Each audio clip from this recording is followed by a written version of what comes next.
जैसा कि मेरे से पूर्व वक्ताओं ने आपको बहुत विस्तार से इस लोकसभा के चुनाव के बारे में बताया।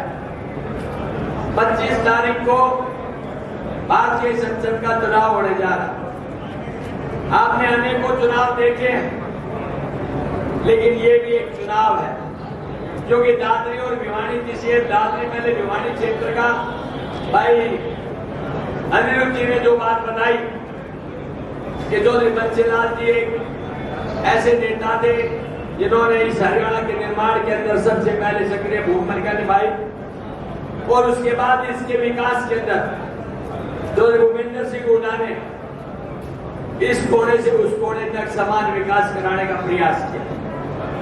अनेकों मुख्यमंत्री आए और चले गए, कुर्सियां बदलती रही, नेता बदलते रहे, और सौभाग्य से हमें भी चौधरी हुकम सिंह जी का दादरी को भी सौभाग्य प्राप्त हुआ कि वो भी मुख्यमंत्री पद पर रहे। आपने चुनाव देखे, चुनाव की प्रक्रिया देखी, लेकिन जैसे कि आपका अजीज अक्सर बता रहा था, आज की परिस्थितियां बिल्कुल भिन्न है। और भिन्न क्यों है कि 10 साल पहले एक ऐसी सरकार जो जनता के सामने आके एक ऐसा दृश्य पेश किया कि हिंदुस्तान के लोगों, तुम 70 साल से कांग्रेस को देख रहे हो और अब एक बार बदलाव करके देखें, हम आपके लिए वो करके दिखाएंगे जो आपने जिंदगी में नहीं सोचा होगा।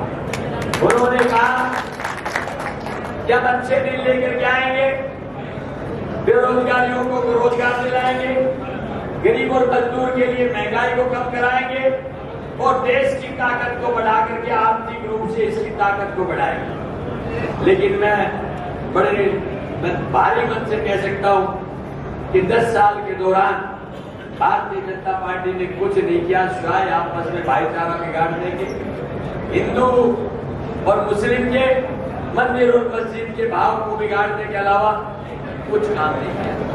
जब भी कहीं किसी मुद्दे की बात आती है तो ये उसको भटकाने के लिए हिंदू और मस्जिद की बात लेके आते हैं, बार बार दोहराते हैं कि 70 साल में कांग्रेस ने क्या किया।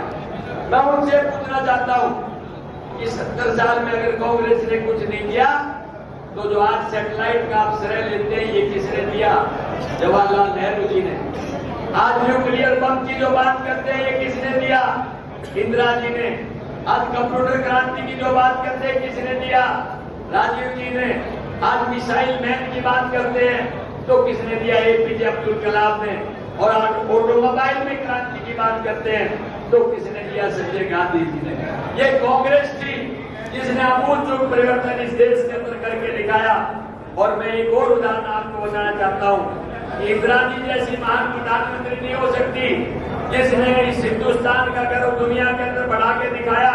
आपको याद होगा 1971 का वो युद्ध जब पाकिस्तान के 2 टुकड़े करके बांग्लादेश बनाया था, और उससे अमेरिका भी हमारे खिलाफ था उस समय, लेकिन उस बहादुर महिला ने एक आवाज दी, एक आगाज दी, क्या पाकिस्तानी हुक्मरानों, या तो तुम समझ जाओ वरना तुम्हें ऐसा सबक सिखाऊंगी कि दुनिया का नक्शा पलट जाएगा।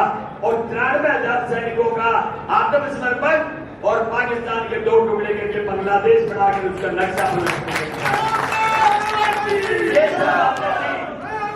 जो कांग्रेस ने करके दिखाई। आज आप क्या कर रहे हैं? आप तो सिर्फ उस भाईचारे को जो हिंदू मुस्लिम सिख ईसाई की एक मुट्ठी की तरह से पाबंद थे, उनको बांट के राज करना चाहते हो। आप सिर्फ अपने स्वार्थों की राजनीति करना चाहते हो। आप ये चाहते हैं कि जो आदमी भ्रष्टाचार करे कांग्रेस में बीजेपी में आ जाए तो वो पाक दामन हो जाए। आप अगर उसे वैसे नहीं मान सकते तो संवैधानिक संस्थाओं का दुरुपयोग करते हो। क्या आपने कभी देखा था किसी वर्तमान मुख्यमंत्री को जेल के अंदर? ये भाई कुंडू साहब हमारे बीच बैठे हैं, आम पार्टी के नेता। जब केजरीवाल जी को भीतर डाल दिया उन्होंने, तो नीचे के अधिकारी और कर्मचारियों की कौन सी हैसियत बच जाती है? क्या इसी दिन के लिए आपने अच्छे दिन देखने की बात कही थी?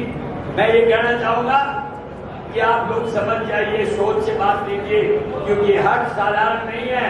ये वोट आपका है, अधिकार आपका है, ये विवेक आपका है। अगर एक चूक हुई तो आने वाली सदियों तक आपको और हमको कोई बख्शेगा नहीं। इसलिए कहा गया है कि लम्हों की गलती को सदियों ने भोगा है, और वो गलती हम नहीं करेंगे। निश्चित तौर पे इस पर ध्यान देंगे। अगर कुर्बान भी हो गया तो ये देश मुझे शहादत के नाम पर याद करेगा, लेकिन वो कच्ची घोल बना दी गई। मैं समझता हूँ ये ऐसा कठिन फैसला है जो सरकार ने गलत समय में लिया गया।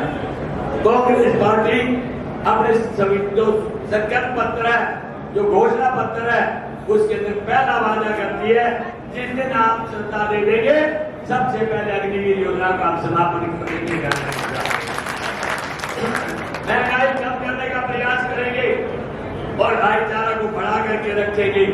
आपने सिर्फ ये दो बातें ध्यान करनी है कि वोट डालने के समय कोई चूक ना हो।